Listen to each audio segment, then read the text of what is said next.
ఈ టీఆర్ఎస్ ప్రభుత్వం ఏదైతే ఎన్నికల కంటే ముందు హామీ ఇచ్చిందో ప్రజలకు అనుకూలంగా ఉండేటట్టు, ప్రజలు లబ్ధి పొందేటట్టు కళ్యాణ లక్ష్మి కానివ్వండి, బోనస్ కానివ్వండి, సన్న బియ్యం కానివ్వండి, మరియు అలాగే ఇందిరమ్మ ఇండ్ల గృహ నిర్మాణం కానివ్వండి. గతంలో టీఆర్ఎస్ ప్రభుత్వం అధికారంలో ఉన్నప్పుడు ఇండ్లు పరిమితంగా వచ్చేటి అవి మరి ఎవరైతే కార్యకర్తలు ఉన్నారో ముఖ్యంగా వాళ్ళ దాంట్లోనే వాళ్ళు కట్టుకునేవాళ్ళు.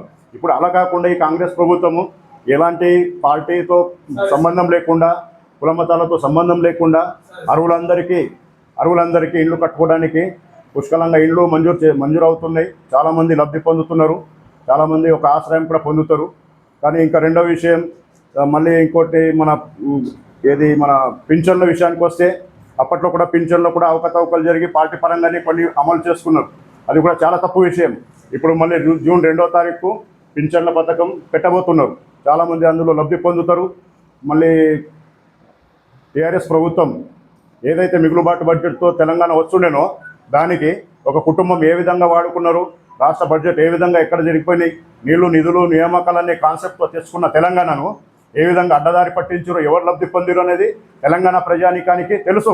కాబట్టి ప్రభుత్వం చాలా బాగా పనిచేస్తుంది. అన్ని వర్గాల వారు, అన్ని మతాల వారు, అన్ని కులాల వారు, అన్ని మిగతా పార్టీల వారు కూడా సంతృప్తికరంగా ఉన్నారు. కాబట్టి రెండో విషయానికి వస్తే అనవసరంగా కొన్ని ప్రతిపక్షాలు దుమ్మెత్తి పోస్తున్నాయి. ఇది చాలా తప్పు విషయం, మీరు అర్థం చేసుకోవాలా. ఏదైతే ఖజానా ఉండేనో దాన్ని ఖాళీ చేసుకొని అప్పుల పాలైన తెలంగాణను మీరు కాంగ్రెస్ చేతిలో పెట్టారు. కాంగ్రెస్ నాయకత్వంలో ఉన్న రేవంత్ రెడ్డి గారు చాలా సమర్థవంతంగా ప్రభుత్వాన్ని నడిపిస్తున్నారు. రాష్ట్ర వ్యాప్తంగా కూడా ప్రజలు సంతృప్తికరంగా ఉన్నారు. అనవసరమైన ఫోబియాలోకి మీరు పోవద్దు.